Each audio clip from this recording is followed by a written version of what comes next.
विशेष जब कामना रहती है, विशेष कामना, आज आपका मन कर गया 108 चावल के दाने मेरे को शिव जी को चढ़ाना,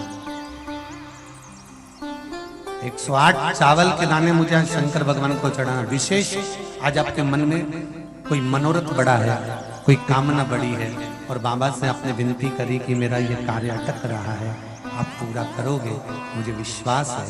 108 चावल के दाने चढ़ाना, आपने चंदन लगाया, हाथ की हथेली पर 108 चावल के दाने जो घर से गिनकर लेकर गए हो उसको हथेली में रखा।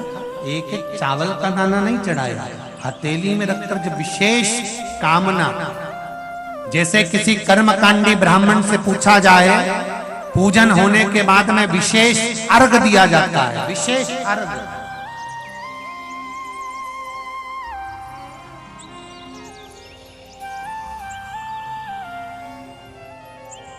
उसी तरह विशेष कामना के लिए लो दुख कटता ही नहीं है, दुख कट ही नहीं रहा।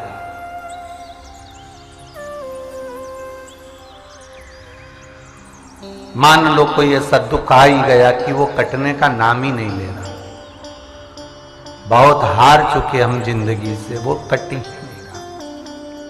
थोड़ा ठीक होता फिर दुख आता, फिर ठीक होता फिर दुख आता। तो शिव और शक्ति का स्मरण करो। बेलपत्री के पेड़ के नीचे जब भी घी का दिया लगाने जाओ तो 2 बाती एक ही दिए के अंदर, एक चावल का दाना उसमें डालकर अपनी कामना कर फिर जलाओ। 3 या 4 सोमवार करके देख लो क्या जा रहा है।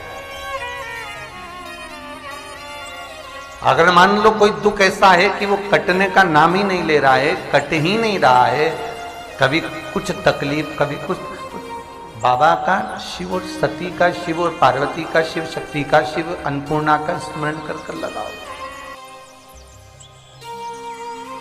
जैसे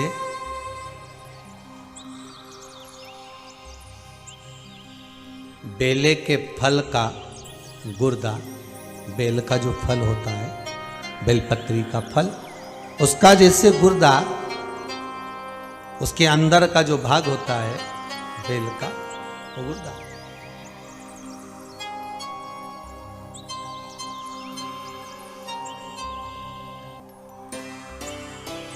उसको अग्नि में जलाकर उसकी भस्म तैयार कर छान कर जब जब आपके यहां विद्वान ब्राह्मण शिव जी का अभिषेक कराते हैं, पूजन कराते हैं, तो उसमें लिखते हैं पूजन के साहित्य में बेलपत्री, धतूरा, दुर्वा, ये उसमें नीचे लिखेंगे भस्म। लिखते कि नहीं लिखते? लिखते हैं ना, भस्म अभिषेक में चाहिए रहते। तब उस भस्म का थोड़ा सा भी भाग आप अगर शिव को समर्पित कर रहे हो तो ये जान लें कि शंकर मनवांछित फल प्रदान कर रहे हैं, शिव फल प्रदान कर रहे हैं।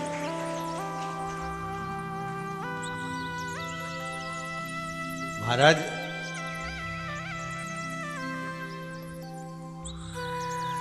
बेलपत्री के वृक्ष के नीचे बैठकर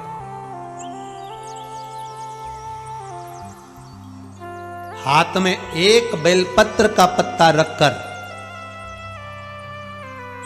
आप पंचाक्षर मंत्र नमः शिवाय, ओम नमः शिवाय या श्री शिवाय नमस्तुभ्यम या महामृत्युंजय मंत्र का स्मरण कर रहे हो, पर डंडी का भाग अपनी ओर, बेलपत्र की बीच वाली पत्ती का भाग बीच वाली उंगली की ओर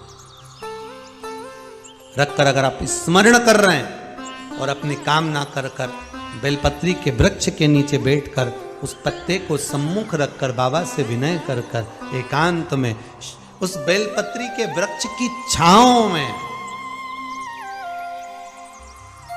बेलपत्री के वृक्ष की छांव आप कामना कर उस पत्ते को शंकर भगवान के ऊपर समर्पित कर रहे हैं, तो ये जान कर रखें कि पार्वती और शिव का मिलन करवा रहे हैं और अपनी मनवांछित फल कामना पूर्ण करवा रहे हैं। क्योंकि शिव और पार्वती का जब मिलन होता है, शंकर पार्वती जब एक दूसरे के सम्मुख में होते हैं, शिव और पार्वती जब एक दूसरे के सामने अपने बच्चों के कारण एक दूसरे के सम्मुख में आते हैं, तो उनके चेहरे पर प्रसन्नता का भाव आ जाए। फल, मनवांचित फल की कामना आप जिस कामना के लिए कर रहे हैं, विवाह के लिए, नौकरी के लिए, सर्विस के लिए, व्यापार के लिए, रोग मुक्ति के लिए, आप जिस कामना से कर रहे हैं, बस उससे कहा कर।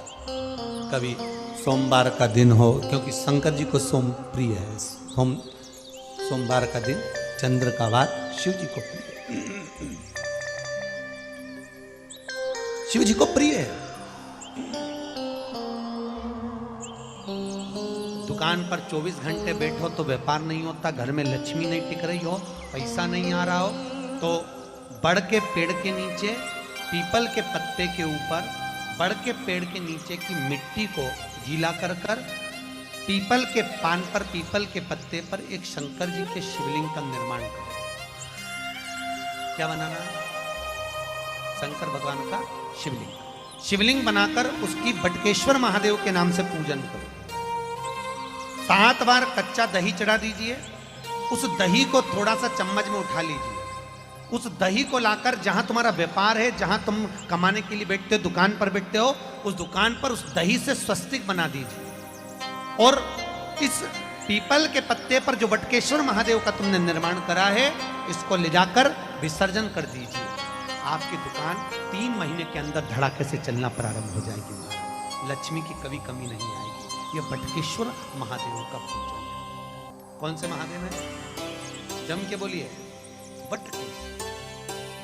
स्कंद पुराण कहती है, जिस व्यक्ति पर कर्जा बहुत ज्यादा मात्रा में हो जाता है और कर्जा चूकता नहीं है, आप बहुत प्रयास कर लिए, करोड़ों रुपए का कर्जा हो गया, यहाँ से लिया वहाँ दिया, वहाँ से उठाया वहाँ दिया, वहाँ से उठाया वहाँ दिया, तो निवेदन है, कभी मौका लगे, कर्जा मुक्ति के लिए सारे वृक्षों में अगर कोई श्रेष्ठ वृक्ष माना गया है तो वो बट का वृक्ष माना गया महाराज। इसलिए प्रशासनिक कार्य के लिए, मानसिक टेंशन में, परेशानियों में बटकेश्वर महादेव का स्मरण किया जाए।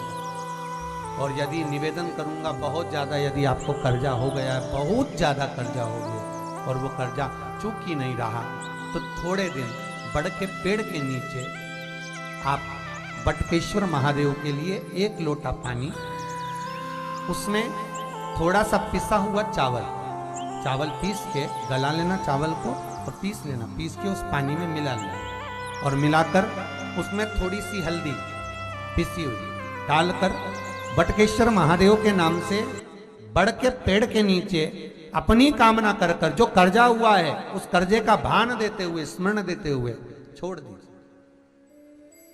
महाराज 2 या 3 सोमवार एक ही जगह पर करना। 3 सोमवार बाद वहीं से बड़ के पेड़ की थोड़ी सी जड़ उठा लाना और उस जड़ को एक कोई धागे में बांधकर या तो अपनी गले में डाल लो या अपनी जेब में पटक लो, उसको थोड़े दिन पटक कर रखना, लगभग 2 से 3 महीना पटक कर रखो। वो जड़ जैसे बड़ का पेड़ विस्तार होता है, पानी गिरे ना गिरे, जल वृष्टि हो ना हो, गर्मी पड़े ना पड़े, उसको कोई